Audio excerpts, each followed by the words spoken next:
Hey guys, so I'm Catherine, and today I'm talking about how I went into TJ Maxx with crutches on and the reactions I got and how I was feeling and what happened. So I first went into TJ Maxx and I had the crutches and I was trying to figure out if I wanted to use a cart, and then I realized that I couldn't because I was using both hands for my crutches.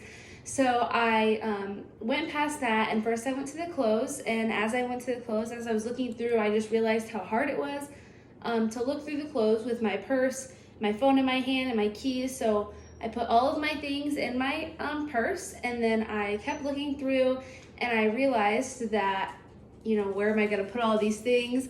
Where am I holding these? So as I started to pile up, I went to the dressing room and to try the things on that I was thinking about getting. And as I went into the dressing room, I realized that I needed the handicap dressing room because I was using crutches. I needed room for everything, and of course I waited if there's anybody else that really needed it.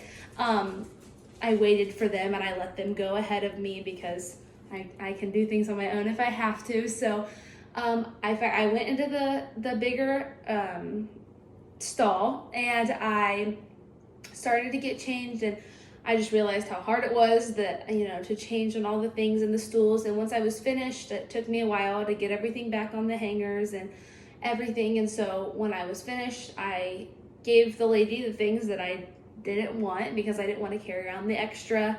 It saves me more room. So as I was leaving, I just felt really tired and exhausted from going through the things that I don't normally have to go through.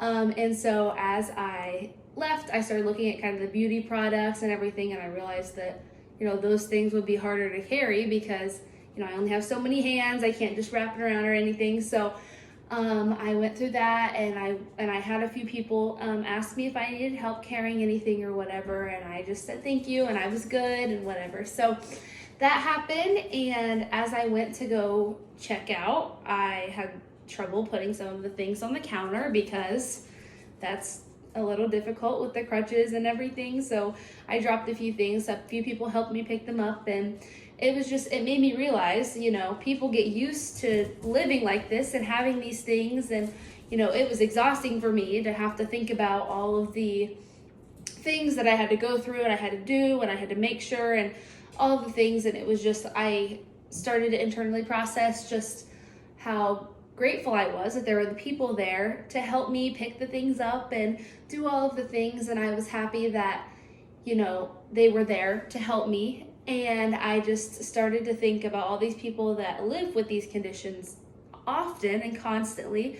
And, they just adapted to their environments and what they had to do. And they're still enjoying life, loving life, doing all the things that I do, just with some different ways. So it was interesting to me to just think about, especially the people that weren't born with a disability, to then have to relearn everything that they're doing within what they have to change and everything. So even going to the store, like blind or deaf or using splints or whatever, there's just a lot of things that you would have to change about just doing daily and everything. So it made me really respect the people with especially with disabilities that they have gotten over the years, and something has happened and they had to use crutches or whatever. So I'm respectful of those people, and now I will remember to ask them if they need help or anything like that, because I was really grateful for those people that asked me. And for the people that are blind and deaf, obviously I didn't go that route when I was doing this experiment, but for the blind and deaf people, if that happened when they were born or not, that's a lot more to learn.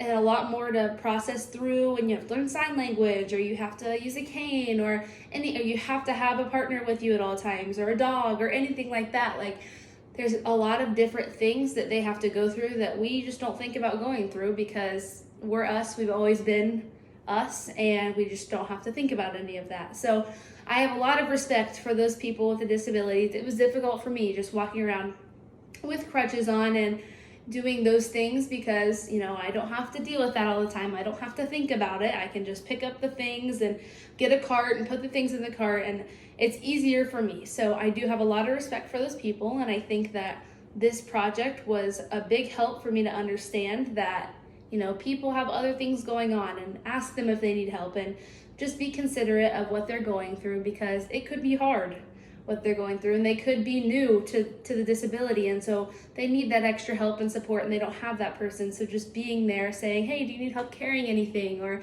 do you need me to pick this up or get your size, or anything like that, it's just more important. And I understand that now that I have done this social experiment and seen all the things and all the kind people, but then also all of the maybe side looks or looks that I've gotten, because, you know, they don't know what's happening. They make up their own narrative in their head, and so they don't understand, or they don't know what happened, or they could judge or anything like that. And so I think it's always important just to be kind when you see those people, or any people, but to be kind, ask for help, anything like that, because it can really help them.